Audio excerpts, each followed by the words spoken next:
Is it possible that brands are controlling us and what we buy, when we buy it, and how we buy it based on the colors we use? Unfortunately, friends, it is. And today I'm going to take you through exactly how different brands use colors in their marketing to intrigue you to buy the way they want you to buy.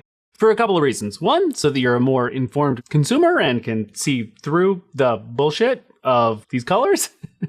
And two, so that you as a marketer can use them to your advantage. Let's be honest, that's the most important way. First up is red.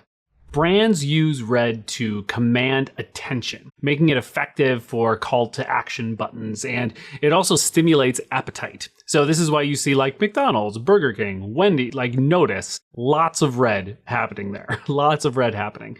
But there's this urgency associated with it, and it gives you this sort of strong emotions. Like it's very hard for your subconscious to have a neutral reaction to the color red. So when you see it, you're drawn to it immediately. And so this is why, like we said, with call to action buttons, you often see them in red because you're just not going to forget it. Like whether you click it or not, you're not going to pass that button. It just commands that attention. And of course, stimulating the appetite is huge if you have a food brand. And when you think about how the color red is used in real life, like stoplights, stop signs, all these different places that you normally see red, fire trucks, police sirens, like these things you associate with red because they grab attention. And so all these things work on your subconscious, and marketers then create this sense of urgency and scarcity, which sort of spurs action. You know, this like, I have to do something about this feeling. It can be very powerful for that.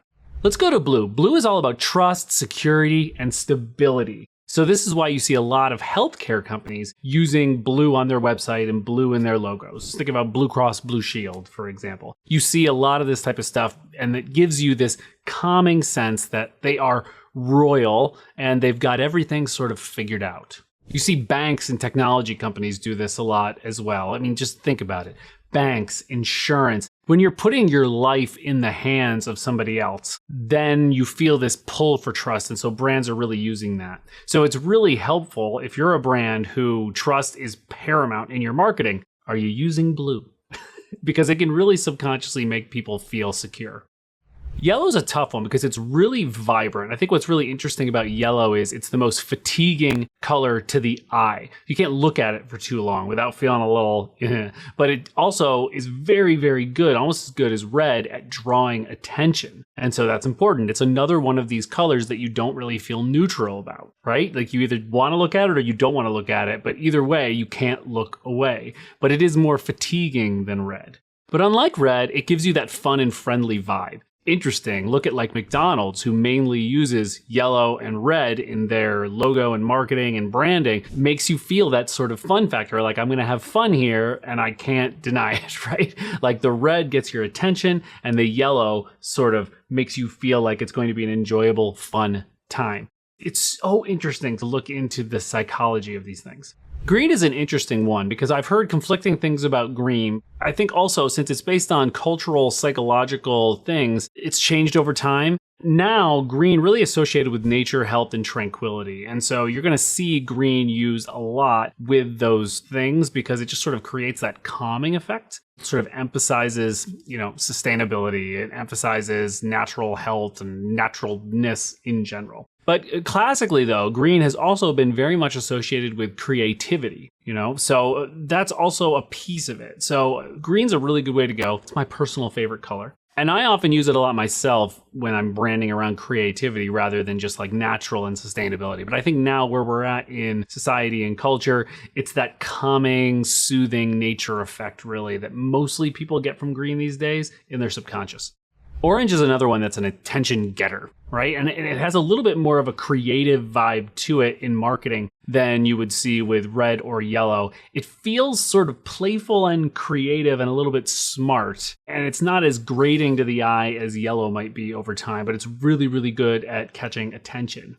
There's a bit of an association there with oranges, right? And so it makes you think of the tropics. And so there's a bit of a sort of freewheeling piece about orange. And I think that's where the creativity comes from. And so you get this playfulness, but a little bit more trust with that playfulness than you'd get from yellow or even something like red. And again, all of these things are how they make consumers feel when they use it. And chances are, if you think about how you've seen all of these different colors used in branding, they've made you feel ways similar to this, and you haven't even thought about it.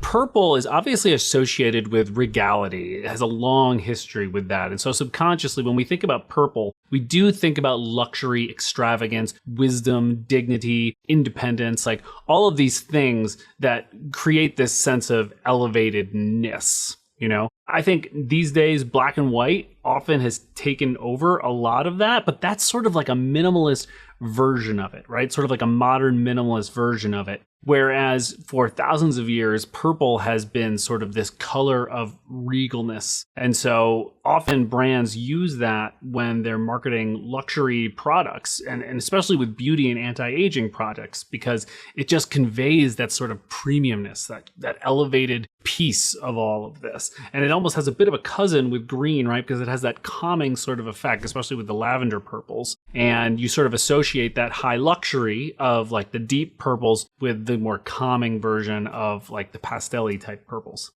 I think the most interesting thing about black is more about what it's not than what it is. Obviously, black is used a lot for powerful, striking type brands and colors. It's elegance, sophistication, and strength, but it also creates great contrasts with other colors. So grays, whites, whatever you have along with the yellow, it becomes even bolder against the black. So black, not only in and of itself, creates that sort of luxury type thing, but it's also what it does to the other colors that are part of it.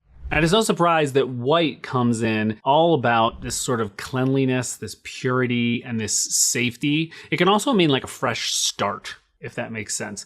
So you might see a lot of weight loss brands using things like this, or exercise companies using a lot of white. Those whites make you feel sort of like it's a clean slate, it's fresh, right? It's untainted. Whereas using a lot of like purples and yellows in that, you almost feel like you're on ground that you shouldn't be on, right? You're being a part of something instead of starting yourself anew. And that's what's so interesting about how brands use these types of things, right? When you look at a brand like Apple with the grays, blacks, and whites, it's that elegance and that sophistication that they're going after, and that inherent Steve Jobsiness of wanting everybody to feel like they were creating for themselves, like this fresh start of things with their devices. Whereas somebody like McDonald's, they just want you like in and having fun and out. So red to get your attention, yellow, you're going to have a lot of fun, and then get out. And all of these things are things that work on our subconscious. They're not things we actively think about. Obviously, you don't go around thinking like, oh, that's blue, that makes me feel trusted. But it really does work on you in the background. I think the biggest lesson we can take from this as marketers is not just what our logos look like, but what do we use in our advertising and our email marketing and all these types of things? Like, should we be looking at the backgrounds that we use more? Should we be using different colored fonts more? Should we think about this when we're creating images to get attention and then